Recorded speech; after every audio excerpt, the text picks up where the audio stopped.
All right, guys, we're going to do a quick review of Unit 3 before most of our unit was the story In Search of Honor.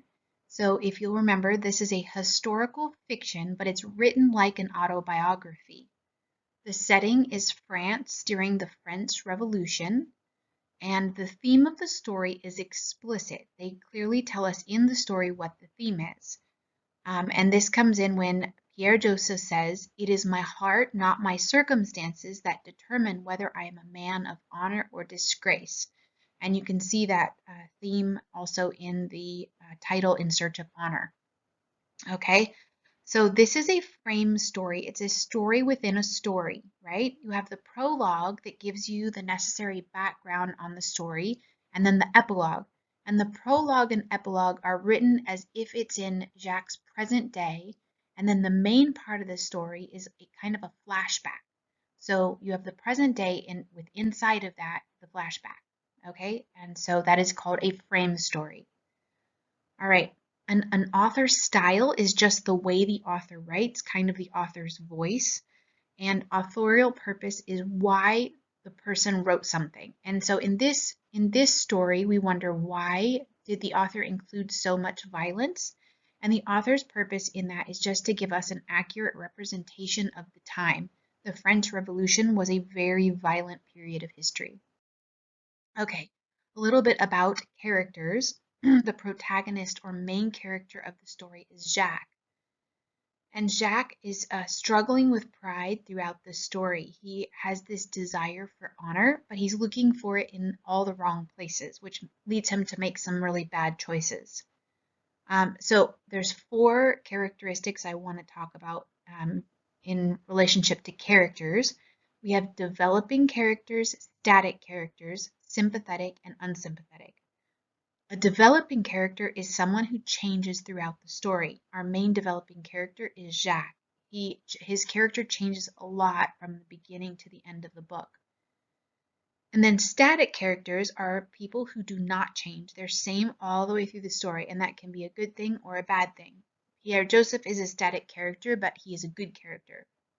Dr. Courteous and Latude are both static characters, and they're both a bit bad, right? A sympathetic character is a character that you can sympathize with, feel bad for, you understand why they're doing what they're doing, right?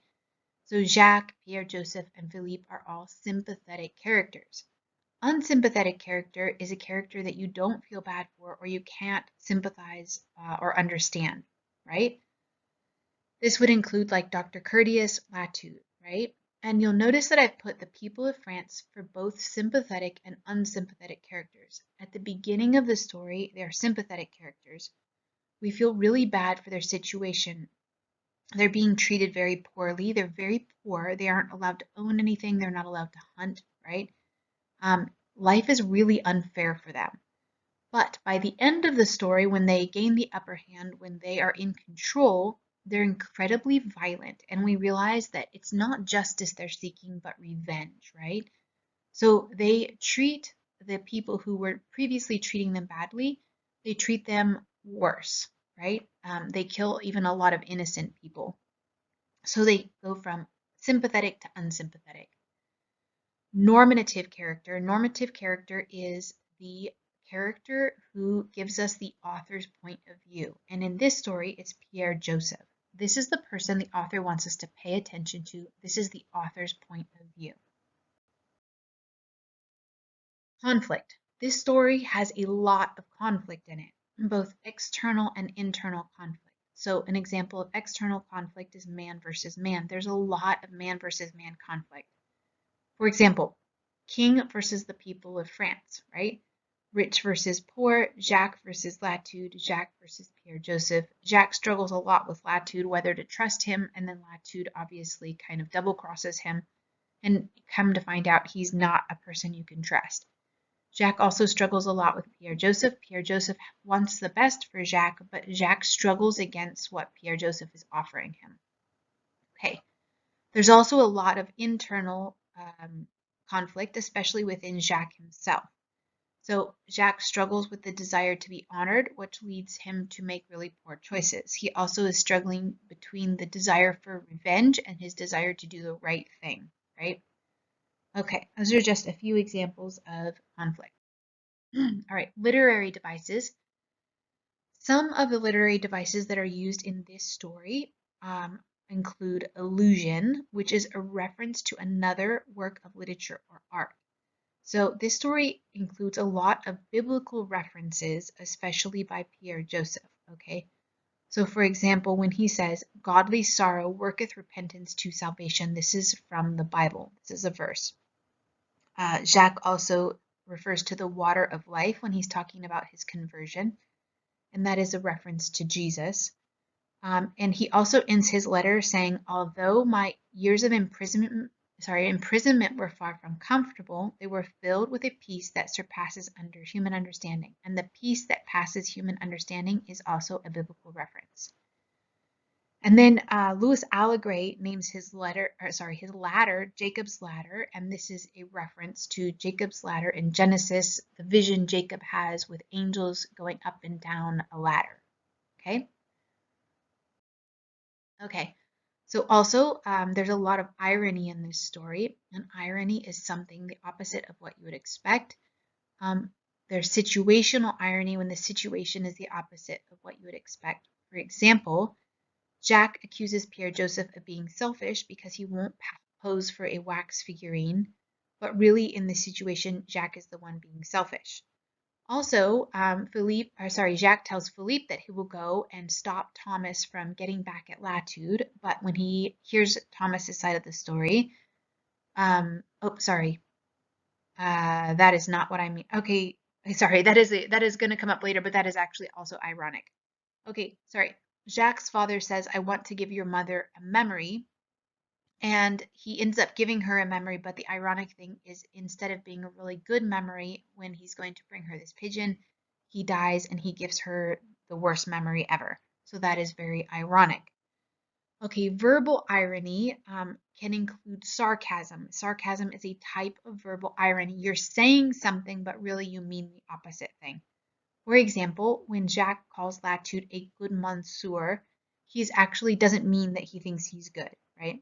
Or when Philippe tells Jacques that the guillotine is finished and can be used, he says that's good news indeed, but he doesn't actually mean that it's good news. Okay, personification. One example of personification. This is where you're taking something that is not living and you're giving it lifelike characteristics. When Jacques says that the wax refused to yield, this is an example of personification because wax cannot refuse to yield, but he feels like the wax is struggling against him. All right, some examples of symbolism. Symbolism is when something has a deeper meaning. And the river Seine is very symbolic to Jacques. He feels like it symbolizes peace, the peace and consistency that he wishes for. Okay, and then Philippe makes a statement about Latude. He said, he's rather horrid when you first look at him, but you get used to him. And this is kind of how Philippe and Jacques both kind of change throughout the revolution. At the beginning, they're against it because it's bad, but then they kind of just get used to it, right? The same way they get used to Latude. All right, foreshadowing is when you get a little hint of what's coming in the future. And this story is full of foreshadowing. For example, when they threw him in the water, Jacques says, my gaze fell upon the troubled waters that still splash violently against the wharf. This definitely gives you a sense that something bad is coming. And then, of course, when Pierre Joseph said, I fear it is simply a calm before the storm. These are both foreshadows of the coming violence, right? And then what I was saying before about irony, this is actually a bit of a plot twist and ironic. Jacques tells Philippe he will go and stop Thomas from doing something to Latude, but after he hears Thomas's explanation, he says to him, I have no intention of stopping you. So we think he's going to go and prevent Thomas from committing a crime or something, but he actually ends up helping Thomas, right? Okay, and a crisis is the turning point for the main character. So think that the main character is going one direction and then something happens that causes him to go the opposite way, right? And the thing that happens for Jacques that is a turning point is that scene in the jail when the other guy kills Comte de Guiche's son and his sons. This is the moment where Jacques realizes he doesn't want to go down this road, right? He realizes he's becoming exactly like the people who want revenge, right? And he stops and goes the other way.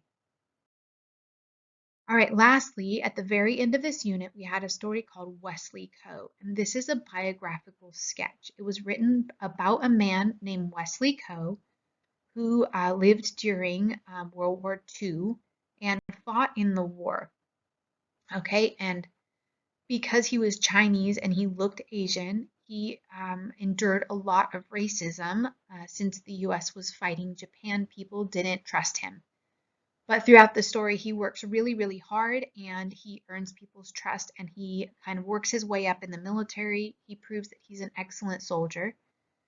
And then later, when he has a business and his business goes bankrupt, he's in debt, he refuses to declare bankruptcy and he says it's his personal responsibility to pay back the debt. So the authorial purpose in writing this is to show the personal responsibility and the commitment to honesty that the generation of World War II had, right? And this is very different than the newer generations or the generations that came after them. They don't value personal responsibility or honesty the same way the previous generation did. And there's a comment that everything comes too easy for them, right? So they didn't have the same struggle as the previous generation. All right, guys, that's pretty much it. If you study over these concepts, you should do great on the test. Thanks.